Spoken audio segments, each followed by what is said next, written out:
본문의 말씀은 바벨론 포로 당시에 이스라엘 백성이 자신들의 억울한 사정에 대해서 하나님께서 외면하신다 그렇게 생각하고 원망하는 모습에서 시작이 됩니다. 바벨론으로 끌려올 때 하나님께서 분명히 회복을 약속하셨는데 이제는 더 강한 나라 바사가 일어나 바벨론을 무너뜨리고 더 강력한 힘으로 자신들을 억누르고 있습니다. 이런 상황에서 이스라엘 백성은 아무리 둘러봐도 첩첩산중의 절망과 칠흑 같은 암담한 미래가 자신들의 앞에 놓여 있다는 사실을 생각합니다.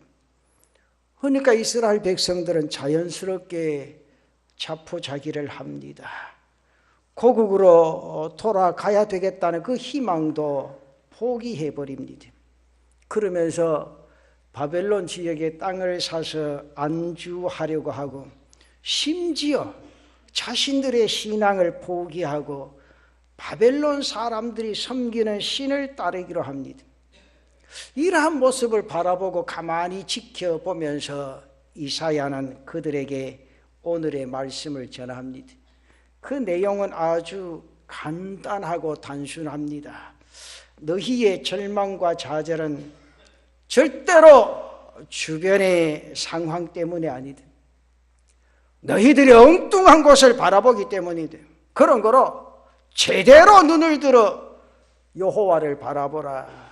여호와를 주목하라. 그러면 새로운 힘을 얻고 독수리처럼 비상하게 될 거다. 나르게 될 거다. 바로 이것입니다. 오늘 이스라엘 백성의 절망은 하나님을 바라보지를 못하고 상황 악화란 안개로 인해 소망의 목표를 상실한 데서 생기게 됩니다. 이런 속에서 자신들이 느끼는 현실은 이러합니다. 우리가 버림을 받았구나. 너무너무 힘들고 절망스럽구나. 하나님도 이 상황을 어쩌지 못하는구나. 이런 내용입니다. 사랑하는 성도 여러분, 지금 우리가 살아가는 현실이 어떻다고 생각을 하십니까? 오늘 우리가 겪고 있는 어려움, 하나님도 어쩌지 못한다 그렇게 생각을 하십니까? 정말 그런 겁니까? 절대로 아닙니다. 지난 우리 민족의 역사를 여러분 가만히 한번 돌아보십시오. 전쟁의 폐허와 보릿고개의 참혹함을 넘어서 전 세계가 기적이라고 일컫는 오늘의 역사를 이룬 나라가 바로 대한민국, 우리가 살아가고 있는 이 나라입니다. 이 민족입니다. 불과 20년 전만 해도 IMF를 극복하고 오늘에 왔습니다. 그런데 주위에 들리는 소리는 못 살겠다, 절망의 소리들이 넘쳐납니다. 이사야가 당시에 들었던 소리와 어쩌면 비슷한 소리가 아닌가 제 스스로 한번 느껴봅니다. 이런 상황에서 오늘 이사야는 이사야서 40장 28절과 29절에 이런 말씀을 합니다. 너는 알지 못하였느냐, 듣지 못하였느냐. 영원하신 하나님 여호와 땅끝까지 창조하신 이는 피곤하지 않으시며 곤비하지 아니하시며 명철이 한이 없으시며 피곤한 자에게는 능력을 주시며 무능한 자에게는 힘을 더하신다. 여호와는 우주 만물을 창조하신 분이십니다. 그는 피곤하지도 아니하십니다. 곤비하지도 아니하십니다. 명철이 한이 없으십니다. 오늘 내가 안고 있는 문제를 해결하지 못할 일이 없는 그런 하나님. 그러면서 피곤한 자에게 능력을 주십니다. 무능한 자에게 힘을 주십니다. 이러한 분인데 너희는 왜 이것을 알지 못하느냐 그런 말씀이죠. 안타깝게도 이스라엘 백성은 하나님을 바라보고 의지하는 그 시각을 잃어버렸습니다. 바라보아야 할 빛과 희망의 목표를 잃어버리면 그때부터 사람은 땅 위의 인생의 삶에 스스로 지치기 시작합니다. 무력화됩니다. 그리고 병들어갑니다. 그리고 상황은 최악으로 곤두박질 칠 수밖에 없습니다. 해결책은 딱 하나입니다. 이런 안개 같은 상황 너머에 계신 하나님을 바라보는 겁니다.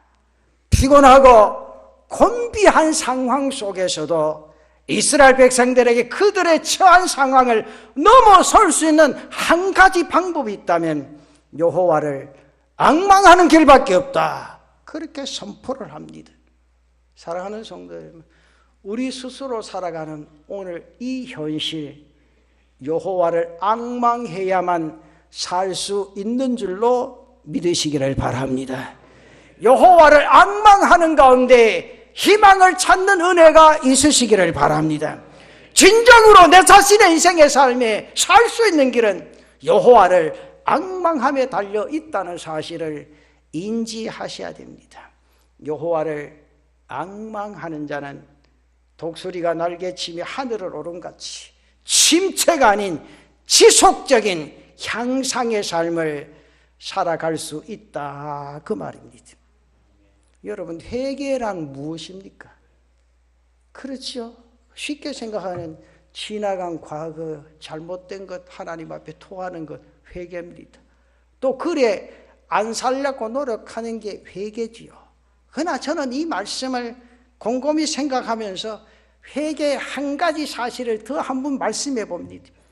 나를 중심으로 세상을 바라보던 삶의 시각을 하나님의 중심으로 그분의 시각으로 바꾸는 것이 회개다.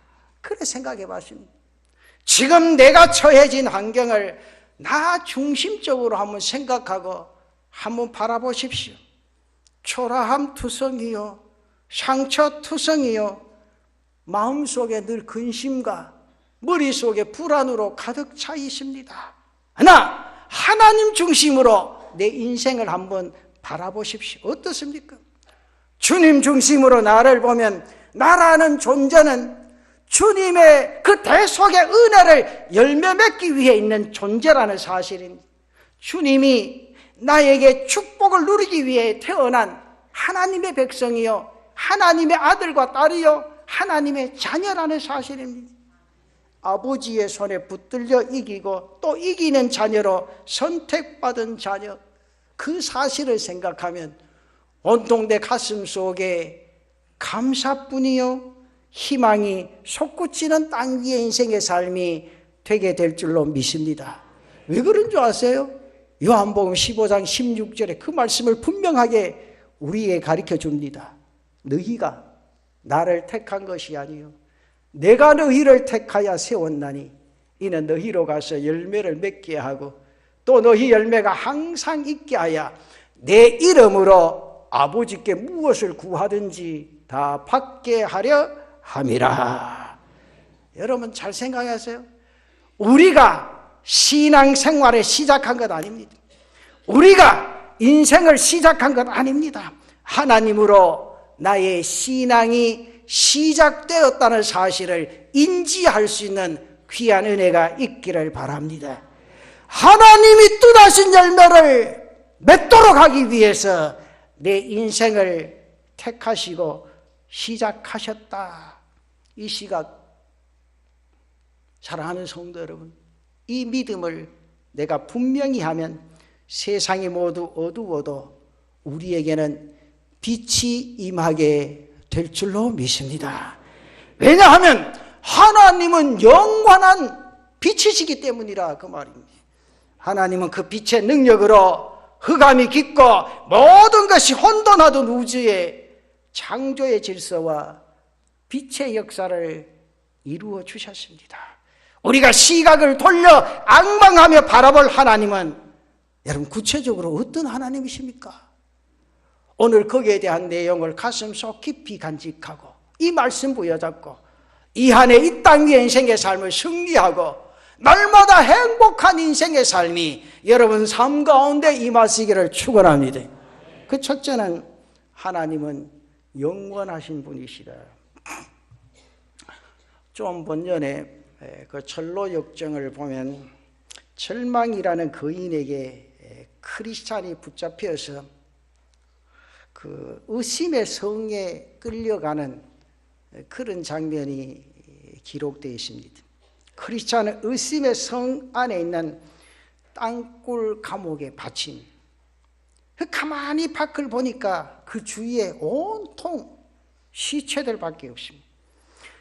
절망이라는 거인이 그런 말을 합니다. 너는 시체가 되기 전에는 여기에서 나가지 못한다. 그렇게 위협을 합니다. 그런 상황에서 고민할 수 없지. 그 주위에 많은 시체를 바라보면서 괴로워합니다. 그런 크리스찬은 품 안에 약속이라는 열쇠가 있다는 사실을 스스로 깨닫게 됩니다. 그리해서 그 열쇠를 가지고 의심의 성곽의 앞문을 엽니다. 그리고 바깥문에 끼었더니 바깥문도 활짝 열립니다. 또 나와서 철제 대문을 끼었더니 철제 대문이 스르르 열립니다. 그는 그것으로부터 빠져나올 수가 있었습니다. 사랑하는 성도 여러분, 하나님의 백성이 절망의 성곽에서 빠져나올 수 있는 길은 영원하신 하나님을 바라보고 그의 변치 않는 약속을 믿을 때 가능하게 될 줄로 믿습니다. 그래서 이사야서 40장 6절에서 8절에 그런 말씀합니다. 말하는 자의 소리에 이르시되 외치라. 대답하되 내가 무엇이라 외치리까 하니 이르되 모든 육체는 풀이요 그의 모든 아름다움은 들의 꽃과 같으니 푸른 마르고 꽃이 시들면 여호와의 기운이 그 위에 불미라. 이 백성은 실로 풀이로다. 푸른 마르고 꽃은 시드나 우리 하나님의 말씀은 영원히 서리라 하라. 하나님의 말씀은 영원히 서리라 하라. 하나님의 백성을 구원하시기로 약속하신 이상 천년이 지나가고 만년이 지나도 세월이 지나고 우리의 땅 위의 인생의 삶의 환경이 변해도 여전히 영원하신 하나님 우리의 삶 속에 역사하시는 줄로 믿습니다. 반드시 이루시고 하나님이 성취되게 해주실 줄로 믿습니다. 그런 거로 오늘 내 스스로 우리가 바라볼 것은 그 영원하신 불변의 하나님이십니다. 그분을 바라보고 그분을 의지하고 나아가는 인생은 독수리가 날개치고 힘차게 비상하듯이 하늘을 나를 수 있는 은혜가 있는 줄로 믿습니다. 이 믿음을 가지고 여러분의 인생에 행복이 넘치시기를 축원합니다. 그리고 두 번째, 하나님은 땅끝까지 창조하신 분이시다. 만유 인력을 발견한 뉴턴이 숙련된 기공에게 태양계 모형을 한번 만들어 봐라 그렇게 부탁을 합니다. 각각의 혹성이 움직이도록 정교하게 설계를 했습니다. 어느 날 과학자이고 무신론자인 그 친구가 찾아와서 만들어 놓은 그 태양계를 보고 크랭크를 서서히 돌립니다. 모형에 달린 그 각각의 혹성들이 다양한 속도로 태양 주위를 회전하기 시작합니다. 친구가 잠은 놀란 표정으로 야, 정말 훌륭한 모형이다. 도대체 이 모형을 누가 만들었노? 뉴턴이 아무도 아닐세. 무심히 친구에게 말합니다. 이 모형을 누가 만들었느냐 묻지 않느냐. 그러자 뉴턴이 이게 누가 만든 게 아니다. 여러 가지 물건들이 모아져서 우연하게 이런 형태가 되어진 거야. 그때 무신론자인 친구가 화가 나가지고 자네는 나를 완전히 바보 취급하고 이렇게 정교하고 훌륭한 모형이 어떻게 저절로 만들어질 수 있나? 그때 뉴턴이 자기 친구에게 손을 얹고 이렇게 말합니다. 이것은 엄청나게 큰 우주의 작은 모형에 불과한데 이렇게 간단한 모형도 설계자가 있어야 되고 제작자가 있어야 만들어질 수 있다고 하는 게 자네 주장이 아이가.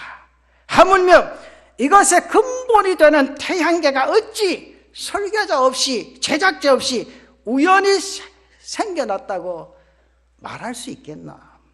그러자 무신론자 친구는 아무 말도 할 수 없었습니다. 뉴턴은 그의 저서인 프린키피아에서 그런 말을 합니다. 태양이나 혹성이나 해성으로부터 생기는 매우 아름다운 천체는 지성을 갖춘 강력한 실력자의 의도와 통일적인 제어가 있기에 비로소 존재하게 된 거라. 그러면서 제일 마지막 결론이 뭔 거니까 하나님은 영원무궁하신 창조주이시다. 하나님은 영원무궁한 창조주이신 줄로 믿습니다. 그래서 오늘 본문 26절에 그런 말을 합니다. 너희는 눈을 높이 들어 누가 이 모든 것을 창조하였나 보라. 주께서는 수효대로 만상을 이끌어내시고 그들의 모든 이름을 부르시나니 그의 권세가 크고 그의 능력이 강함으로 하나도 빠짐이 없느니라. 너희는 눈을 높이 들어 누가 이 모든 것을 창조하였나 보라. 누가 이 모든 문제를 우주를 창조하셨습니까? 그러면서 28절에 해답을 주십니다. 너는 알지 못하였느냐? 듣지 못하였느냐? 영원하신 하나님 여호와 땅끝까지 창조하신 이는 피곤하지 않으시며 곤비하지 않으시며 명철이 한이 없으시다. 하나님의 크고 위대하심을 말씀하고 있습니다. 하나님의 무한한 권능과 웅장함이 나타나 있습니다. 우주를 창조하신 분은 하나님이신 줄 믿으시기를 바랍니다. 그 하나님은 크고 위대하신 하나님. 창조주 하나님의 위대하심을 발견하고 깨닫고 하나님을 앙망하는 자만이 어떤 지혜도 능력도 조절하는 위대한 도움을 얻게 될 줄로 믿습니다. 그러기에 피곤하고 무기력하고 절망에 처해 있는 자들에게 이사야는 창조주 여호와를 앙망하라. 창조주 여호와를 앙망하라. 그렇게 외치고 있습니다. 사랑하는 성도 여러분, 우리는 창조주 하나님을 믿을 때 그분이 베푸신 능력을 우리의 가슴 속에 얻게 되어질 줄로 믿습니다. 무엇보다 이름을 부르며 도우시는 하나님을 앙망함으로 새 힘을 얻고 이 땅 위의 인생의 삶을 성공적으로 살아가는 제단의 성도들 되시기를 축원합니다.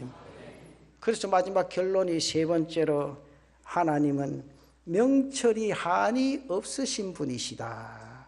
오늘 본문 28절 제일 마지막 부분에 보면 피곤하지 않으시며 곤비하지 않으시며 명철이 한이 없으시다. 하나님은 무한한 능력과 지혜를 가지시고 하나님의 백성들을 위한 계획을 하나하나 이루어 가십니다. 여러분, 여기 명철이 한이 없으시다는 이 고백이 무엇입니까? 자녀들의 문제를 해결하지 못할 것이 하나도 없다, 그 내용을 선포하는 겁니다.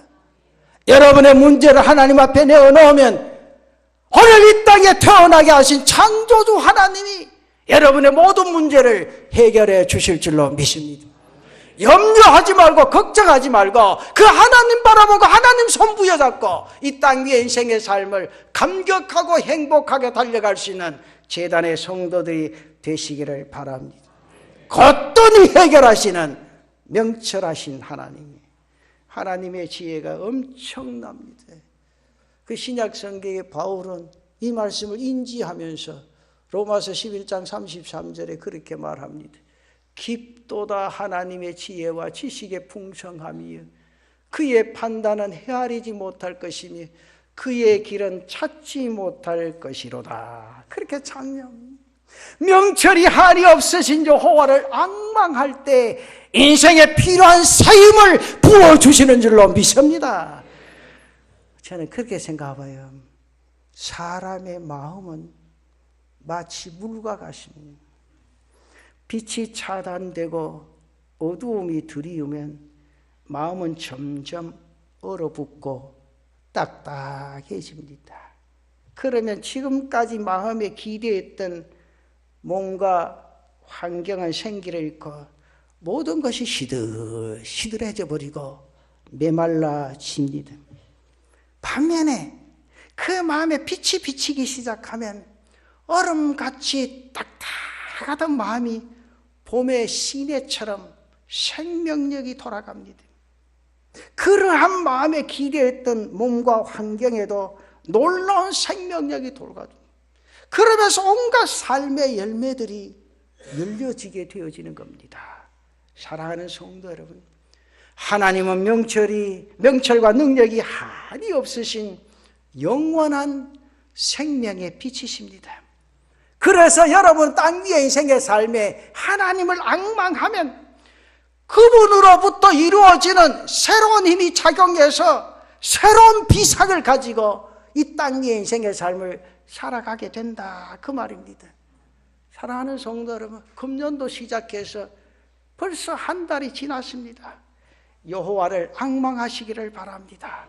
여호와를 앙망하는 자가 되어 독수리가 힘차게 하늘을 비행하듯이 주님의 은혜와 축복의 강물 안에서 마음껏 비행하는 여러분의 시대가 펼쳐지는 은혜가 있으시기를 축원합니다. 목사가 늘 제단에 엎드리면 제일 먼저 머릿속에 기억나는 게 하나님이여 제단의 성도들 복 주시옵소서. 금년도 땅 위의 인생의 삶에 평탄한 길 주시옵소서.